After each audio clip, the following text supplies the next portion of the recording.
Force between the two small dipole.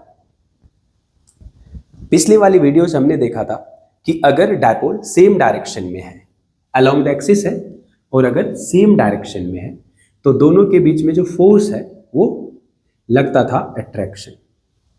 तो अभी हम देखेंगे कि अगर दो डायपोल है तो अलोंग द एक्सिस, लेकिन डायपोल का मोमेंट का जो डायरेक्शन है वो अगर अपोजिट डायरेक्शन में हो और दोनों के बीच का सेपरेशन अगेन फिर से सेम हो आर, तो इन दोनों के बीच में फोर्स कितने लगेंगे?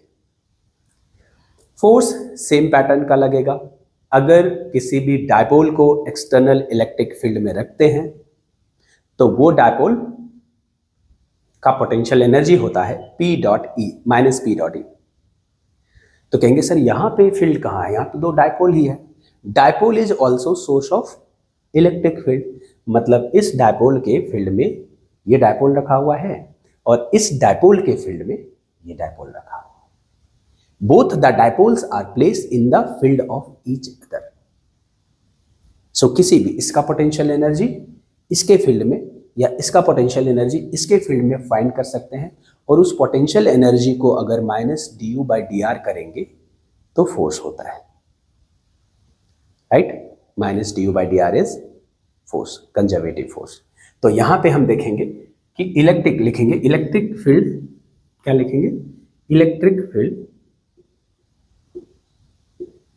Electric field due to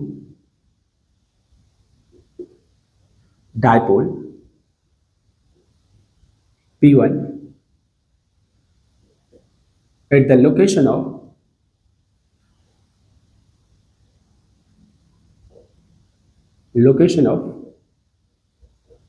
P2। P1 का इलेक्ट्रिक फील्ड तो क्या लिखेंगे? P1 के कारण E1 हो जाएगा, और E1 सिर्फ मैग्नीट्यूड वाइज लिखें तो हो जाएगा 2K P1 bye are square. ठीक है, अब लिखेंगे potential energy, potential energy of dipole P2 in the electric field, in the electric field E1। लिखेंगे बच्चों U बराबर minus P2 dot E1। So U equals to minus P2 की value क्या लिख देंगे? माइनस P2 ही, और इसको क्या लिखेंगे? 2K P1 bye r cube होता है ना डायपोल के कारण, तो आर क्यूब। तो यहां से अपने को U की वैल्यू आ जाएगा minus 2K P1 P2 by r cube. तो F की वैल्यू लिख देंगे, F equals to minus d u by d r, that is F equals to minus d u की वैल्यू क्या लिखेंगे? Minus 2K P1 P2 by r cube by d r. ठीक है, तो यहां से F की वैल्यू हो जाएगा बच्चों क्या? प्लस एक बात और, यहां पे देखो ये इलेक्ट्रिक फील्ड इधर है, ये डायपोल इधर है, तो इसका इलेक्ट्रिक फील्ड जो होगा वो इस लोकेशन में इधर होगा। तो जब आप डॉट प्रोडक्ट करेंगे तो यहाँ पे कॉस क्या लिखेंगे? कॉस 180 डिग्री, और कॉस 180 डिग्री का वैल्यू क्या होता है? -1 होता है। तो -1 से अगर इसको मल्टीप्लाई करेंगे ये हो जाए आपका +1। तो आंसर यहाँ पे F की वैल्यू आ जाएगा क्या? -2K P1 P2 D 1 by r cube को r टू दी पावर -3 लिख देंगे, इसको लिख देंगे dr। तो यहां से F की वैल्यू लिखेंगे -2K P1 P2 r⁻³ को -3 r⁻⁻4 लिख सकते हैं। तो बच्चों यहाँ पे फोर्स की जो वैल्यू आ जाएगा 3 2 जा 6 हो जाएगा 6 K P1 P2 bye r⁻⁴। देखो यहाँ पे फोर्स जो आया again inversely proportional to r⁴ आया between the two dipole. Dimensionally correct है। तो सर वहाँ तो r² है कैसे?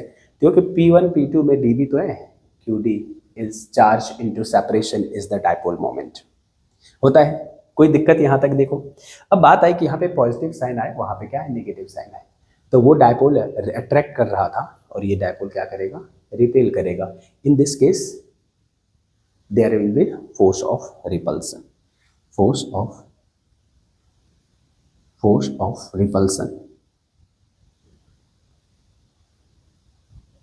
is acting between the dipole.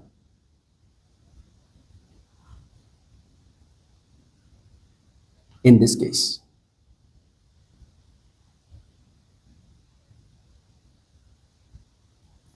इस केस में क्या लगेगा?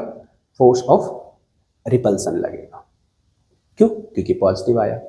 बात समझ आ रहा है? यहां तक हम देखेंगे सेम प्रोसीजर में अगर इस डायपोल को ऐसे रख दें तो इसके इक्वेटर पे ये है, इक्वेटोरियल पॉइंट पे, और इसके इक्वेटोरियल पॉइंट पे ये है। इसको उल्टा कर दें तो भी, तो क्या करेगा? एक दूसरे को फोर्स लगाएगा। तो फोर्स बिटवीन द डायपोल, वहां पे अट्रैक्शन था, यहाँ पे रिपल्सन है।